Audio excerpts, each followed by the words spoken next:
We are right on the shoreline of Glacial Lake Regina, where it comes to its southern tip to the southeast.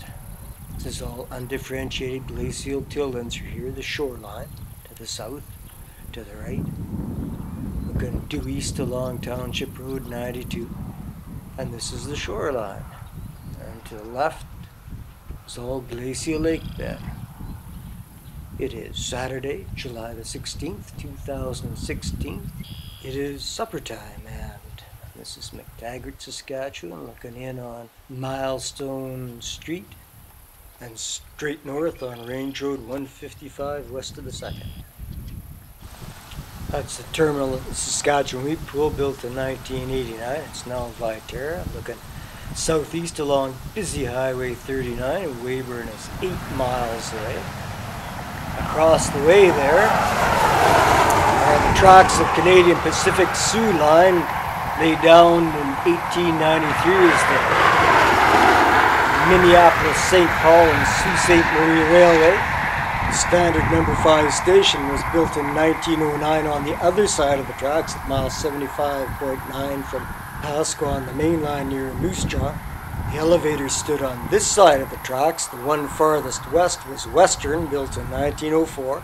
Beside it in 1905, Imperial Elevator and Lumber built the structure, followed by Lake of the Woods in 1906. And lastly, farther east on the line, the Saskatchewan Wheat Pool, built number 590 in 1927. About 100 kilometers that away is Regina, the provincial capital.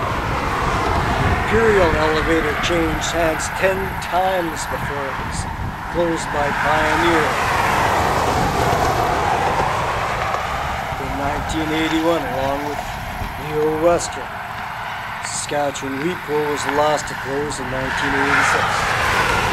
And there were cottages along Railway Avenue. In the 1950s, this town site was mainly vacant. The town site was laid out perpendicular to the rail line and looking southwest along Main Street here, the street farthest east. A church, I think the Catholic, stood down where the shops are. The train station stood behind us until 1964. The main commercial street was a Milestone, 1 block farther to the west. This building wasn't here in the 1950s. In the early days along Railway Avenue, there was a livery stable and lumber yard, other buildings. Meat market was over on Milestone, along with the harness maker. 2 stores. On Rollo Street, it's the remains of one of the old churches in town. There was 2 in a 1950s aerial photograph. And a new little monument over on South Rollo Street. The post office is over on Milestone Street, and it was established by Louis Foisé on June 1st, 1904. I didn't see a village office, but McTaggart is incorporated as a village on October the 5th, 1909. I think this is the old schoolhouse out on Assiniboia. It's pretty. Did you make it yourself? Yeah, this was all a potato patch. You did this rock wall? Oh yeah, that's all from rocks from neighboring farms. It started out a small grotto with a little straight wall. And I said, well, could we put a curve in the wall? And Father Francis said, yeah, we could put a curve in the wall, but maybe we should make the grotto bigger. And I said, okay, you know. The cross on the top of the grotto is from the old church that used to be in McTaggart. There's a light that comes on at night. The Pieta came from Montreal, from a convent in Montreal. Union Pacific. My goodness.